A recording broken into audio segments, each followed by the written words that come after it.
Good afternoon. We are so glad you are with us. Welcome to LCL's Webinars for Busy Lawyers and another part of our AI series. We're delighted to have you. If you have not already, we have two past LCL AI series about just demystifying AI and about learn natural language writing with prompts.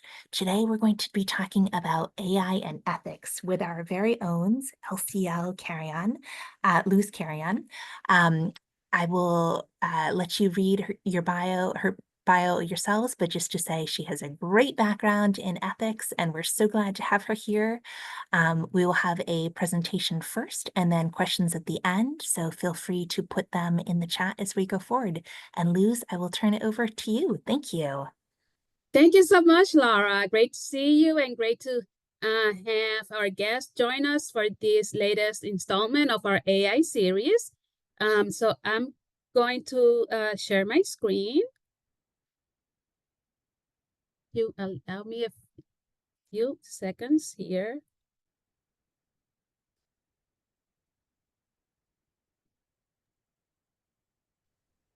And while Luz is doing that, I just want to... I'm sorry, Laura. It says host disabled participant screen sharing. Oh, okay. Yep. And I just want to thank you to all attendees for bearing with us. We had some host switch permissions at the end, so we really appreciate you bearing with us as we're going through a little bit of some tech difficulties here. All right. And I'll make you co-host. And that should enable sharing. In the meantime, too, I want to note that if you're just joining us, so LCL offers these webinars for busy lawyers about every month. This is part of our free services for legal professionals, lawyers, judges, and law students in Massachusetts. If you have questions, we're always here and happy to help. And so today we'll get back to Luz's presentation on navigating AI for ethics for lawyers. Go ahead, Luz. Thank you so much, Laura, and thank you for helping me with that technical difficulty and resolving this. So let's recap briefly. You heard from Laura that we have an AI series that we have created for our legal community. And you will receive the slides after the presentation, and this presentation is being recorded. I highly recommend that you watch Laura's webinar on demystifying AI so that you can get an idea of how AI works in some basic concepts. We did a second part where we did a workshop exploring ChatGPT, and that basically helps you if you are new to generative AI, and ChatGPT gives you some prompts in the non-legal context just to get your feet wet and explore that new world. And then today we're gonna do part 3 on ethics, and stay tuned for part 4 with Laura, where she will be discussing applications, AI applications for the legal community. And I'm looking forward to that one, Laura. Today, we are going to focus our discussion on 2 documents. One is an article from the Office of the Bar Council and an opinion from the American Bar Association. There's a lot out there in terms of ethics, but if you're new to AI and trying to figure out how do the rules of professional conduct apply to this AI field that is rapidly evolving and changing, I suggest that you start with these 2 documents. They nicely complement each other. They're a wealth of information, so this is a good place to start, as well as the rules that we are going to be discussing. As I said, when you receive the slides, these are links to the articles. And especially the ABA has a lot of information on the footnotes, resources from other states. So this is a good place to start. So let's start with some of the rules that are applying to this new AI world. So let's start with competence and diligence. Competence 1.1 You know that you need to have the legal skill, knowledge, and thoroughness. Legal knowledge, I'm sorry, skill and thoroughness and preparation, okay, to be able to represent a client. I also want to highlight comment 8 of Rule 1.1 because it talks about keeping yourself abreast of developments and changes in technology, as well as the benefits and risk of technology. So we've had that comment 8 for quite some time now in the rules. This applies to AI as well.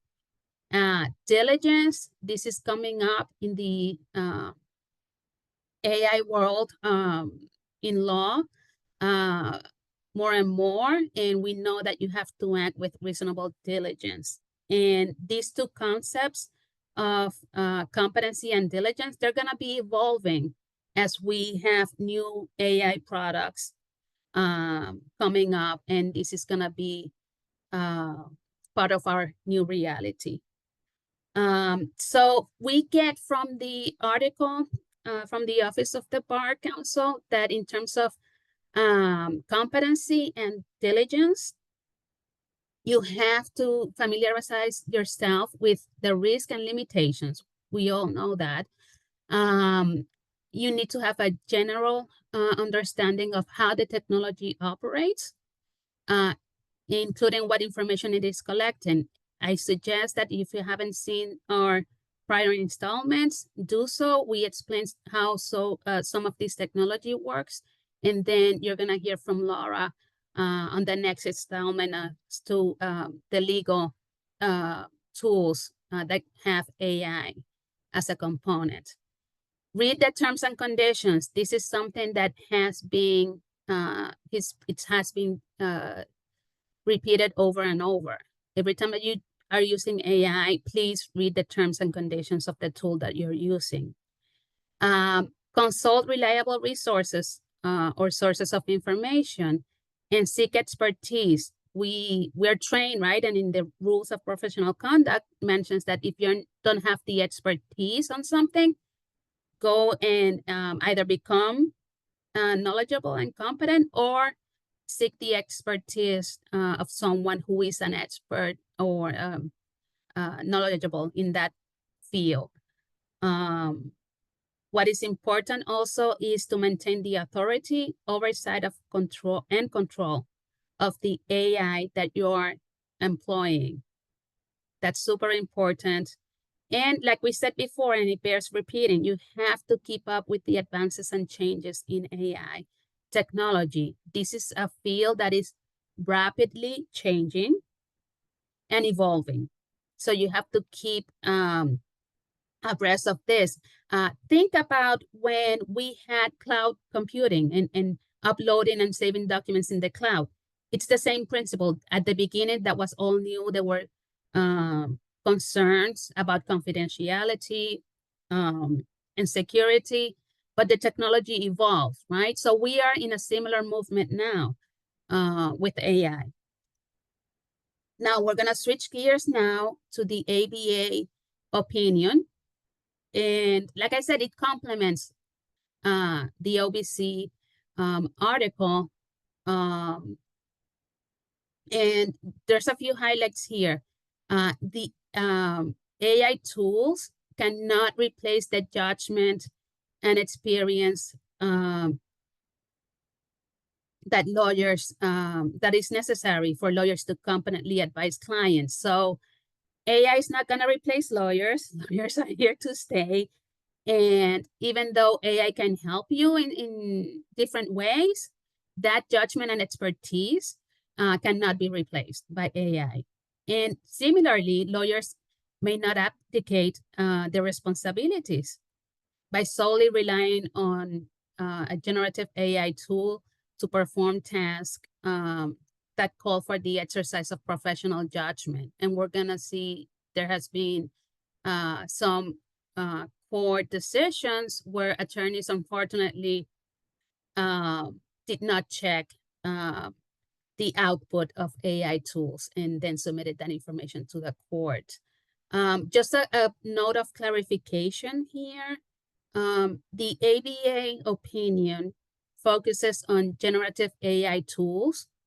The Massachusetts article from OBC talks about AI in general, okay? And we discussed in our prior installments that generative AI tools are those who create, you input information and that tool will create an answer, a response, or would create content basically for you. The other thing that this is important for lawyers who are on the fence, whether to use AI tools or not in their practices. Like I said, this is rapidly evolving, new products are coming up. At least you should become aware of what's out there and how it works so that you can make an informed decision whether to use AI or not. Now, let's talk about confidentiality. This is huge when it comes to AI. So we know the rule. You can't reveal confidential information unless relating to the representation of a client, of course, unless the client gives informed consent, or there are other exceptions that are listed in the rule. And also it is important to highlight 1.6C, which is, it relates to technology, basically, making reasonable efforts to prevent the inadvertent or unauthorized disclosure of or unauthorized access to confidential information relating to the representation of the client. I highlighted reasonable efforts because you're gonna hear constantly that as a theme in AI. We're gonna talk about reasonableness because it depends on the facts of the particular situation and the type of generative AI tool that you're using. So we have talked about this before. It bears repeating. Do not enter confidential information into open source AI tools. The Office of the Bar Council article talked about non-private AI systems or open systems, but also talks about even if you have a closed system or a private AI tool, you still have to ensure that there are protections in terms of confidentiality. And also, if you're using a third party to incorporate AI, same thing. When we're going to talk about, third-party vendors, it's going to be the same principles that you're going to apply to AI. So you have to make sure that there is reasonable care in maintaining confidentiality. These are good sources of information. So looked at comments 18 and 19 on Rule 1.6, which talks about technology and reasonable efforts. There is an update on an article from 2018 that OBC released. So the update was issued in 2024, and it's number 2 here in this slide. It's 2024. Are you technology competent? Read that article. It has a lot of good information on technology. And there is another update from the Office of the Bar Council, which is listed under number 3, revisiting the confidentiality of public information. Read that article as well, because it will apply to the AI context. So another point on confidentiality, this is from the ABA. What is important here, and you're gonna hear this throughout my presentation, this is depends on the facts. This is very fact specific. So you have to employ a fact-driven risk analysis that depends on the client, the matter, the task, and the tool that you're going to use when you're representing a client. So when you're evaluating the risk and benefits, you have to, apply the particular facts of your scenario or your case. At minimum, this is the baseline, this is your minimum.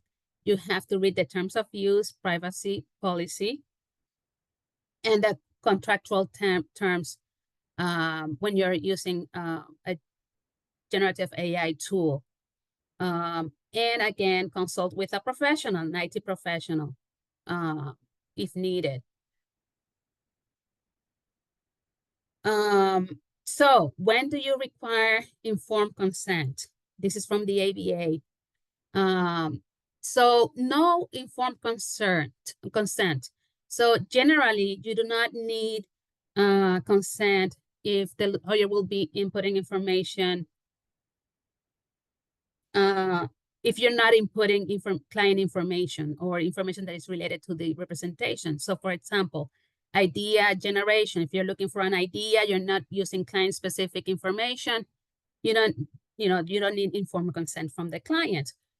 On the other hand, informed consent is required prior to inputting information related to the representation, so confidential information into the AI tool. Boilerplate provisions, according to the ABA, are not sufficient. So here is some guidance from the ABA. And by the way, let me tell you that the ABA opinions are not, they're only guidance, okay? So they're not used as a basis for discipline in that context. They're not rules, but they're just guidance, okay? But it's good to know what the ABA's position is. Every state looks at the ABA opinions, and they are very informative. So pay attention to the ABA opinions. So here, in terms of informed consent, some of the factors that we need to consider according to the ABA is that the client must have the lawyer's best judgment about why you're using a particular tool. The extent and specific information about the risk, including the particulars about the kinds of client information that will be disclosed, is another factor to consider when we're talking about informed consent. And also the ways in which others might use that information. This information is important for the client to know. And as well as the client needing to have a clear explanation of the tool's benefits to the representation, and an explanation of the extent of the risk that later users or beneficiaries of this tool will have access to that information.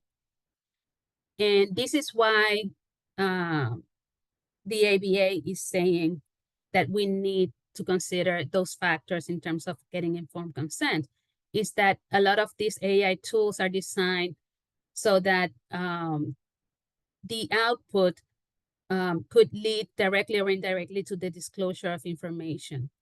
And then the information related to one client's representation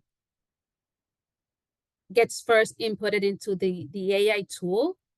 And then when the AI tool reveals a response, that response is then revealed to lawyers working on other matters.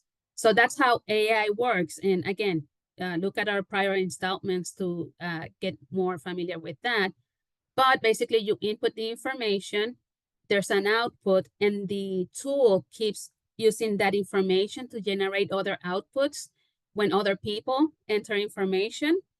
So that output of confidential information can be shared with other clients. It could be filed with the court. or disclose otherwise. And also you have to consider that the disclosure of that information, if you have, for example, an ethical wall in your firm. So some lawyers cannot have access to a particular client case. When you're using AI, that information from that case or that data could be released through the same tool, and clients or attorneys who have been screened out from cases because of ethical reasons might get that information when they use the tool. So this is why informed consent is important, according to the ABA.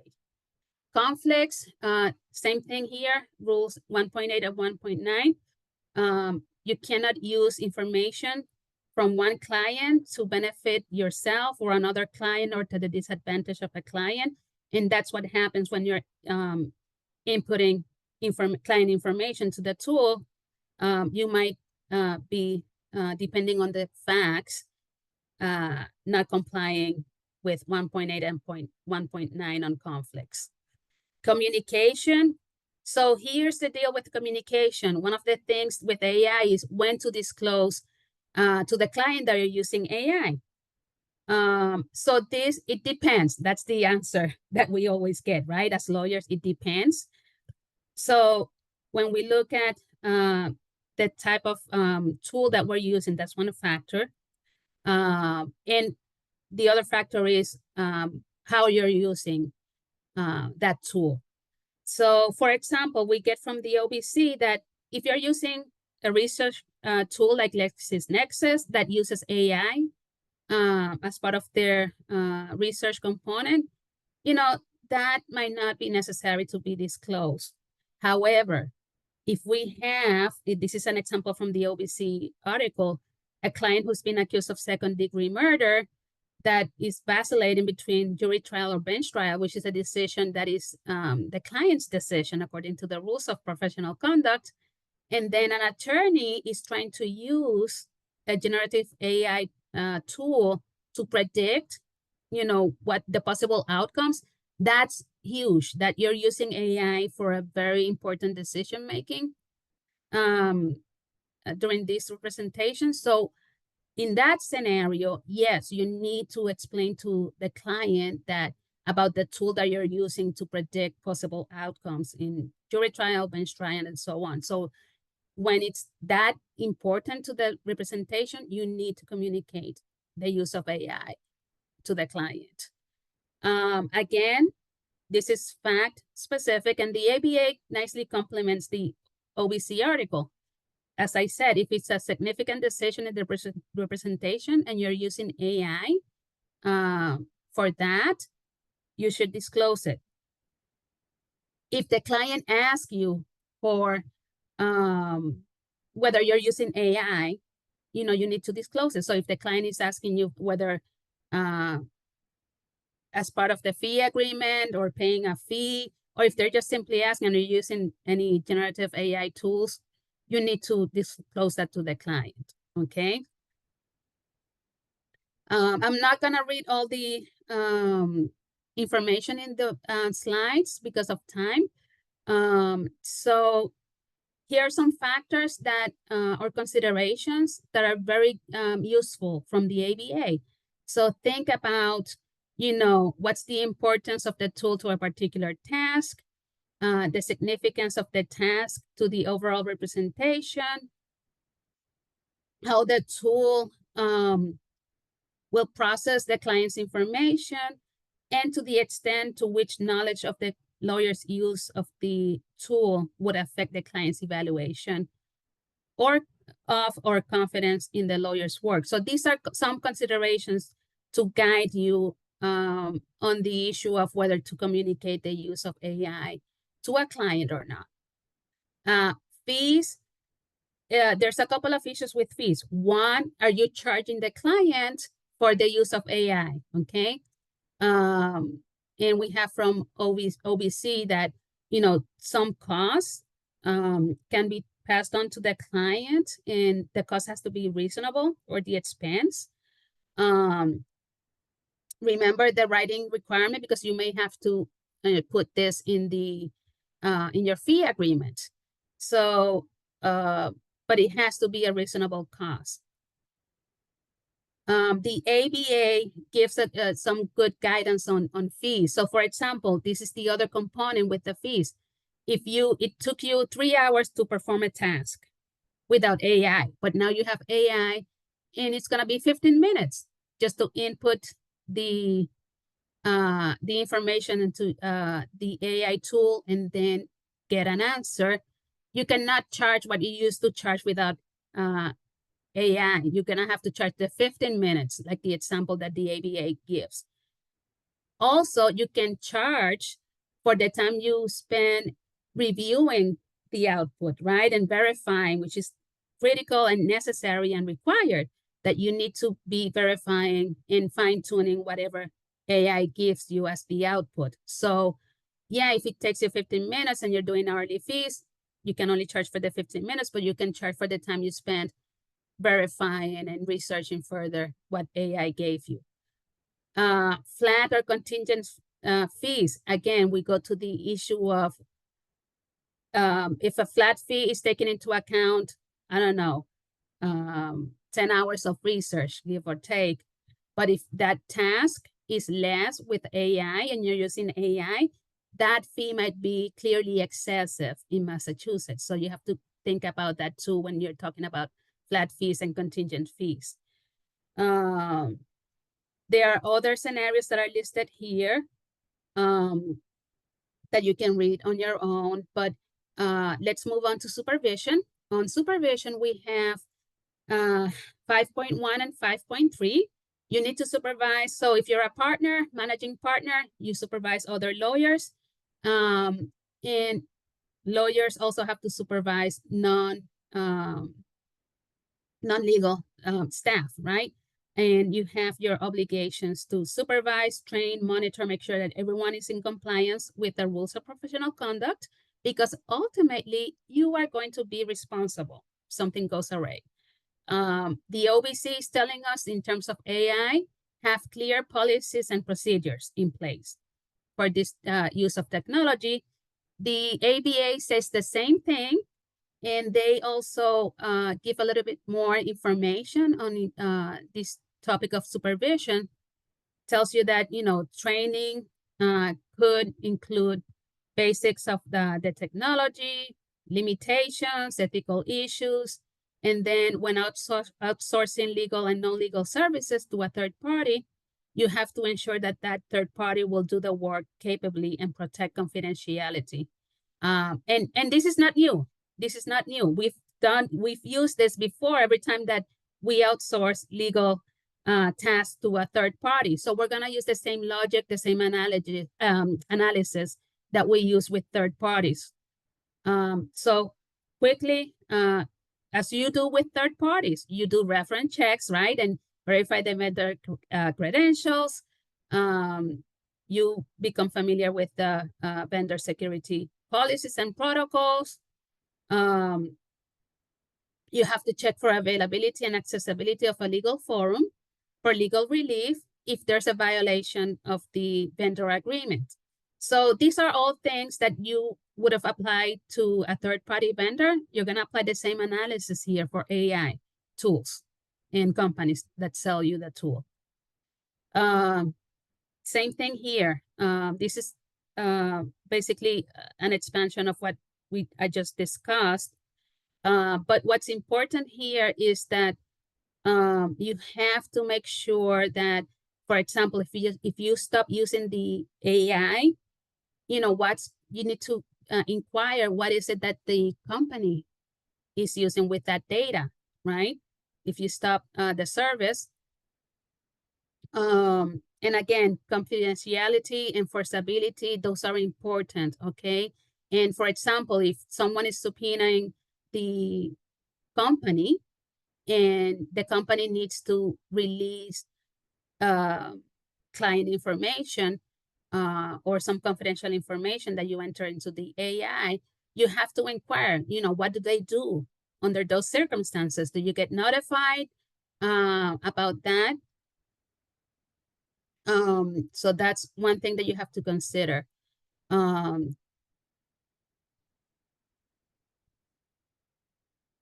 Let's talk about fake cases in the context of AI.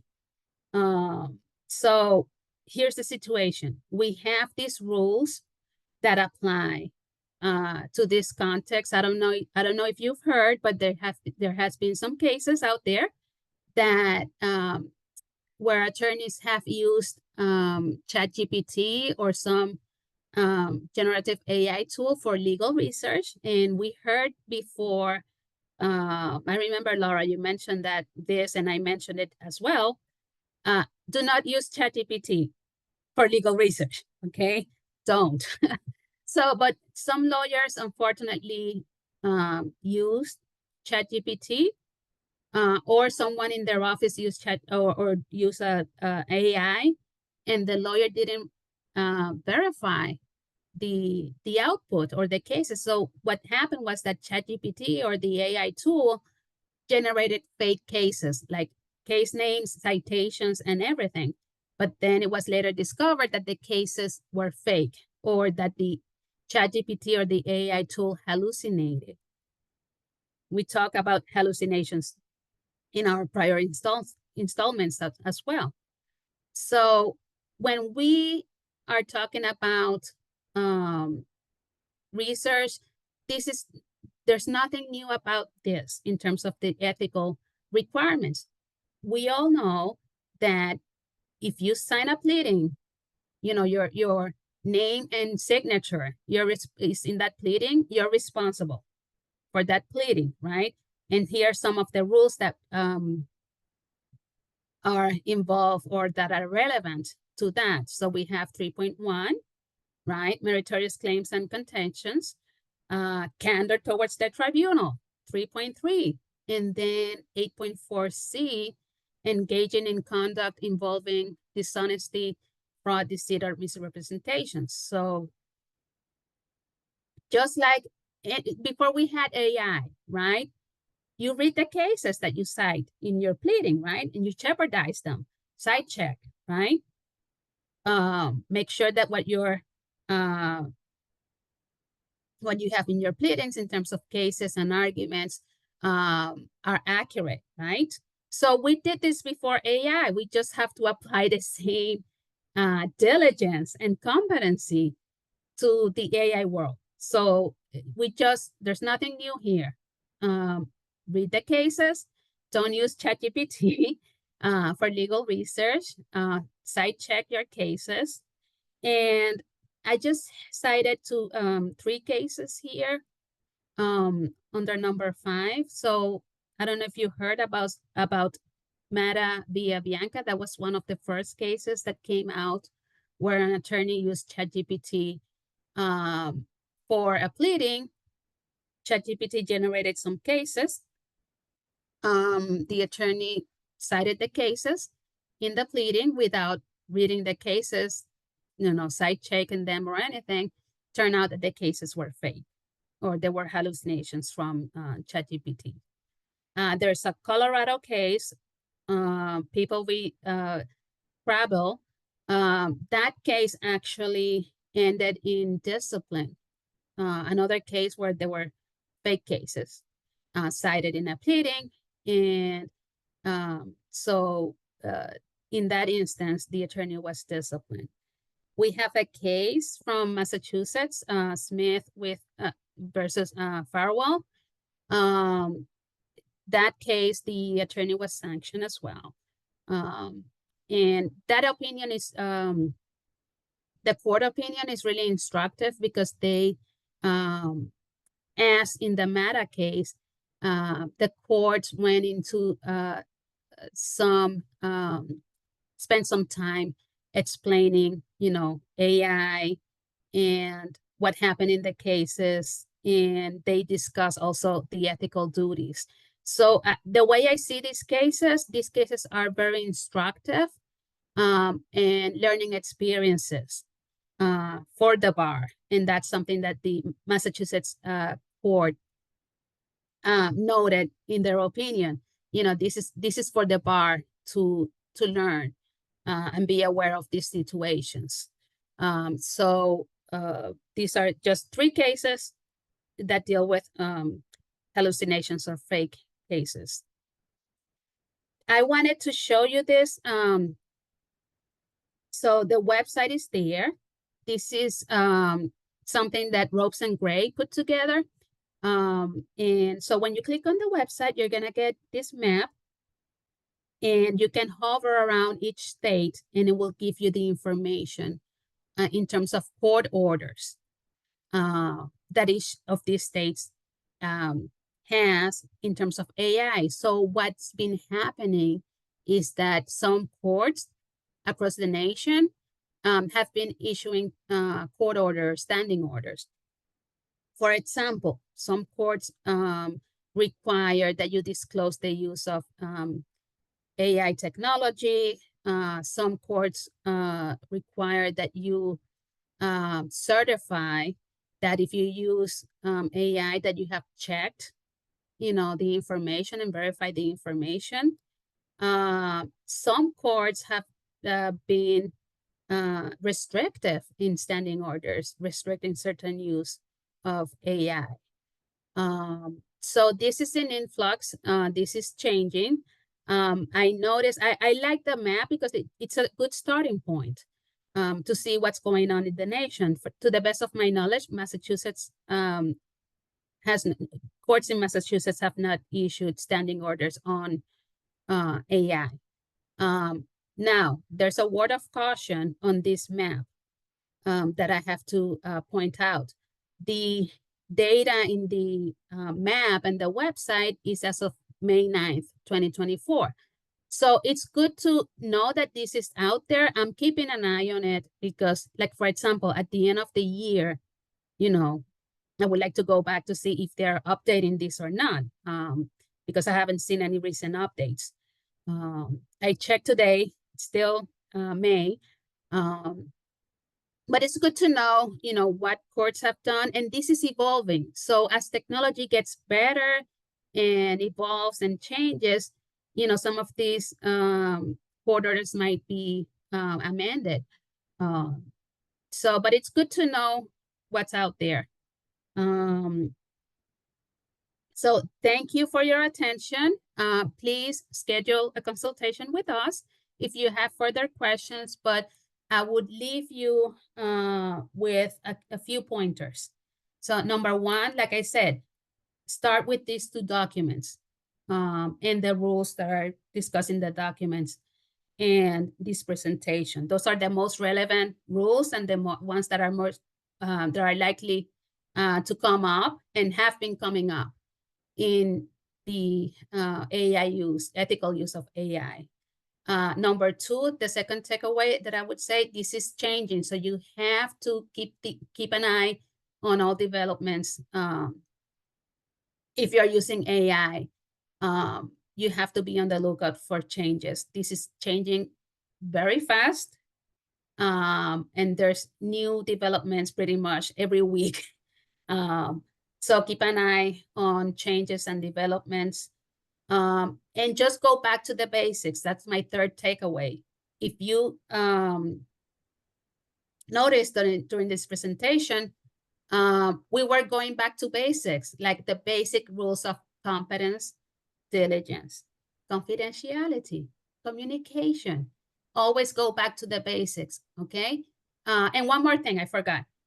Because of the rapid changes and the wide variety of technology that is becoming available on AI, you saw from these documents, this guidance, that this is all very fact-specific. Reasonableness is an important factor. So always, use the documents for a starting point as a guidance. And then you have to apply that to your particular scenario, to your particular facts. So those are my kind of pointers and takeaways from this presentation. Thank you so much. We're here for you. And Laura, do we have any questions?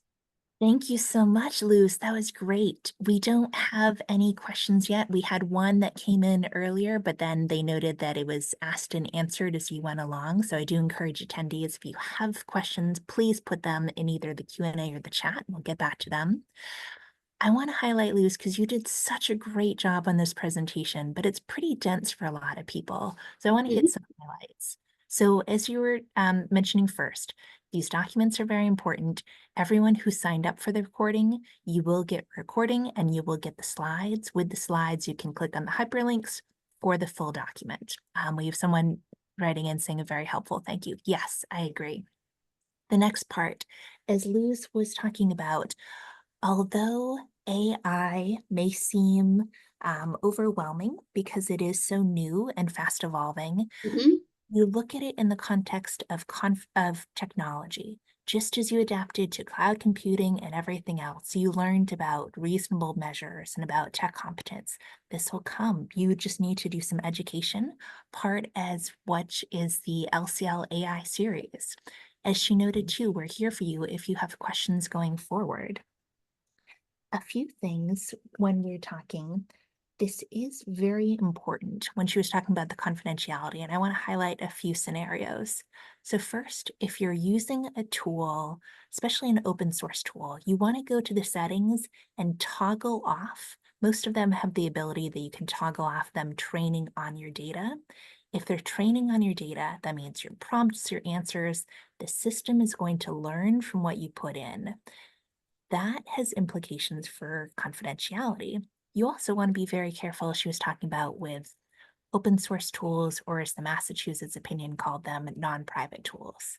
Samsung got into a lot of issues with this. Their engineers were putting confidential information into OpenAI, it was being trained on, and it actually got the company in a lot of hot water. So there are some risks to this. And Um, actually, I'm sorry, the OBC article mentions that Samsung example where they were using, trade secrets, basically putting them into ChatGPT. Yeah, thank you for that. Yes, please. Oh, of course. So we do want to be careful. And you also, for confidentiality, you want to redact information. So if it's, as Lou says, a lot of it's back specific, but you want to redact the name of your people before asking, say, if you're trying to generate questions about voir dire or something, you want to redact anything that is too specific to your case if you're using it to generate ideas. If you're using it as a closed system where no one is training on your data, where there's no third-party access, then you can, put in more information in. We have some more comments in. This person notes that there's a lot of information from the ABA. He knows that it's not binding in Massachusetts, but he finds this information so helpful. Thank you, Mhm. Luz. Kerr. Our next question, if you do an AI search, how can it be seen by others if no names are being used, just a hypothetical, as one does a Google search? Usually one can't be seen when one is looking for.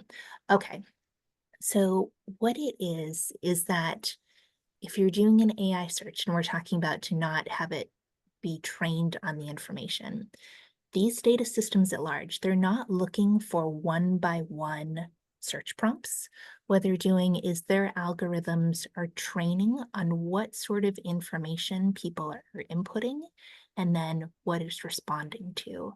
So you want to be careful. It's not so much that it would be physically seen by others if no names are being used, but you need to be careful that it couldn't necessarily get out there. You also want to be aware. So for instance, there's a lot of times that, for example, something might be more familiar to you with social media. Someone might think that they're doing a private post, but it's actually public. And this is where lawyers have found this, that their clients can get in trouble. Say if you have a personal injury case and the person posts that they've been going parasailing or something and they don't actually have a back injury. They may have thought it was private, but so if that speaks to your question, I hope that addresses it. Um, I'm sorry, I would like to add something on that, Laura. Thank you for that explanation. That's great. I suggest review the article from the Office of the Bar Council on public information and confidentiality, because what happens is that some information that could be in theory, public when it's associated to the client representation. There are some circumstances where that information could be confidential. So there was, like I said, that's a recent update to the article, and it's really a really good article that talks about, when some information that you might think it's public could be confidential under 1.6. So that's a really good article to check. Excellent. Thank you so much, Luz. We had two more questions come in. Based on what we've observed this far and what types of matters are attorneys using, first using AI tools, and then a follow-up, what sorts of legal tasks might be relatively safe starting points to consider experimenting with the use of AI tools? Great questions. This also segues beautifully into part 4 of our LCL AI series, where we're going to be talking about AI applications specifically for legal. So, a starting point, depending on what sort of law you practice, there are AI tools for legal for all sorts of things. If you're a litigation attorney, if you're a transactional attorney, if you want to do legal research, small firm, large firm, I would say to start with somewhere that maybe you have a blank page problem. This is where a lot of lawyers are using it. Let's say if you're trying to think of a marketing post idea, or you have written a response to opposing counsel and you know you should tone down the tone, make it more professional, but you're thinking, I need a starting place. Sometimes lawyers are using it for things like that to give them a place where they can edit off of. So, for instance, if you're thinking, I want to do a blog post for my website, I do family law and I want to talk, there's been this new law that came out and showcase that our firm can handle cases like this. You might ask the AI, what are some example topics or example outline for a blog post on such and such new law? I will note that AI is usually behind. It's usually scraped data that is further back. It's not always current, but that's some place that you could start with the chances, like if you're looking for blog post ideas, if you're looking for questions to ask in voir dire, sort of generally, or the blank page problem or changing tone. Luz, do you want to add There's, up? yes, there's another situation that I've seen coming up. For example, when you need to explain to a client, whether it's in an email or, as a starting point for a conversation, explaining like a complex legal concept. I've seen AI being used for that, so that it helps you as a starting point to frame the conversation, so that we're not using like legalese, what's the best way to communicate this to a particular client. Also, when writing, when you're encountering situations with a client where that are sensitive, you want to come out as, compassionate, but at the same time, we need to stay the course. In this case, we have to do certain tasks. How do you communicate that in a sensitive and compassionate way? I've seen, that lawyers use AI to help them frame that conversation.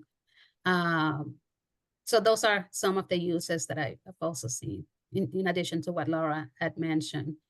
Those Uh, beautiful examples, because tone is so important, and understanding that although you as lawyers may be as familiar with the terms you're using as anything you'd read, a lot of your clients, they don't understand the legalese. They want it in plain language. So particularly if you are having those hard concepts, helping AI, as Luz was saying, to translate down, to meet your clients where they are. So that way you have some mutual understanding can be very helpful. There's another one more. So for your practice management, for example, if you want to start like an office policy manual, you can start with AI to give you kind of the core, concepts or topics that you should address in your office management or office procedure manual. So that's another way that I've seen AI come in handy to help you in the day-to-day practice, and it's not necessarily like client specific. but just your office management.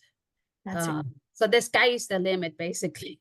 and summarization. You can think about some of the many roles that AI does. For example, it's very good at idea generation, at summarization, at analysis, at predicting. So let's say you have a 500-page manual, and you're thinking, oh my goodness, I really just want to query about certain parts of it. You can upload and then you can ask questions of it. It's very good at Mhm. summarization, so much faster than a human is. So that's another place that you might have as a starting point. Yeah, and also workflows, develop a workflow, and just give you that, and then you tweak it. And this ties in, Laura, into the second question that I see here: what type of legal task might be relatively safe starting Mhm. point to consider? So those are good tasks to start with, like your office management processes and protocols. No, that's not client specific.